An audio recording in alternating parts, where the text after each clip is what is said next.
All right, so listen, everybody. It's over for Bernie Sanders. Former Vice President Joe Biden is going to be the Democratic nominee. It may not be official for another week. It's possible Bernie Sanders will drop out maybe after next Tuesday's elections. Maybe it will go on longer. But yesterday on our live stream, as we saw the results come in, when Joe Biden won Michigan, which was essentially Bernie's last stand, I called the 2020 Democratic primary for Joe Biden. I'm going to tell you why. We'll go through all of the numbers. Later, we'll talk about the implications. We'll talk about people who are furious with me for all sorts of different stuff about the path forward. But this is the reality. And I know that there are people who are going to want to continue doing well. You know, if everyone forgets to vote other than Bernie supporters next Tuesday, then Bernie could win every state. Or listen, I believe that it's over, and I'm going to tell you why. There were 6 elections yesterday. The March 10th Democratic primaries were Idaho, Michigan, Missouri, Mississippi, North Dakota, and Washington. Okay. We now have on screen for you the polls going in and the results. In Idaho, Biden was polling +4 and won by 5. In Michigan, Biden was polling +22 and won by 15. In Missouri, Biden was polling +30 and won by 26. In Mississippi, Biden was polling +55 and won by 66. North Dakota, we didn't really have polling, but Bernie won there by 13. And then in Washington, Biden was polling +3. Bernie, as of right now, is ahead by zero point 0.2. Washington has this thing where you just have to mail in your ballot postmarked by election day. So they only have 2/3 of the vote counted. Some of the ballots are going to keep kind of trickling in over the next day or two. And there is an argument being made that people who voted later are more likely to have voted for Biden. So it may end up actually flipping to Biden. It may stay roughly the same. But again, these are proportional delegate allocations.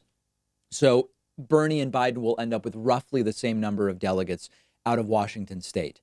As a result of these numbers from yesterday, the delegate counts have now been updated, and Joe Biden has grown his delegate lead from 91 going into yesterday's elections up to a 160 delegate lead over Bernie Sanders. Now, if you're just looking only at this, you might reasonably say, why is it over? Can't Bernie just overcome this delegate deficit next Tuesday? And the answer is no. Again, unless Joe Biden dies between now and next Tuesday and is no longer on the ballot, I don't see how, because Tuesday, March 17th, the states voting are Arizona, worth 67 delegates, Florida, worth 219, Illinois, worth 155, Ohio, worth 136, and Georgia's worth 105.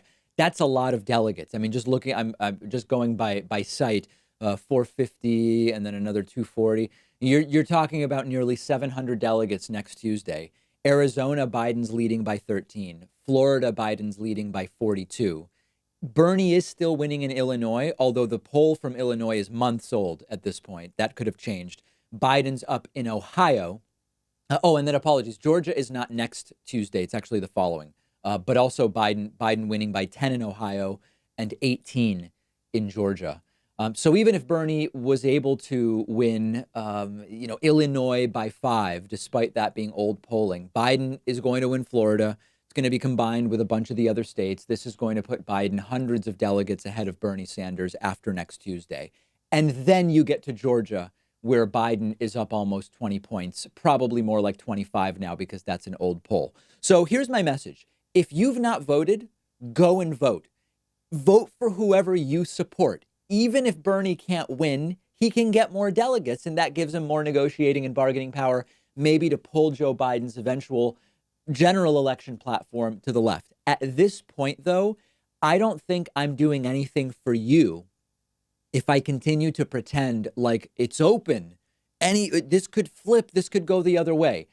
I believe it's time to deal in reality. We have to accept the reality. Bernie lost, and one of those realities is that it's not close in the popular vote, folks.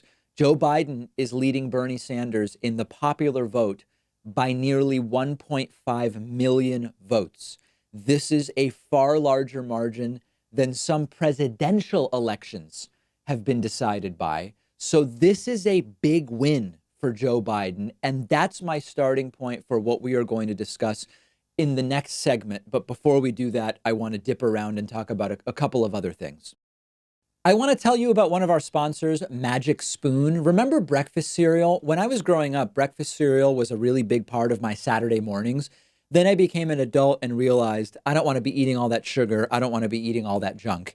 And now breakfast has gotten much more boring. Magic Spoon is a new cereal company that has discovered how to recreate your favorite childhood cereals with zero sugar, 12 grams of protein, and just 3 grams of net carbs per serving. They offer 4 flavors based on the classics: cocoa, fruity, frosted, and blueberry, plus the variety pack, which lets you try them all. Magic Spoon spent more than a year working with the best food scientists and chefs to recreate the taste and texture of that classic sugary cereal.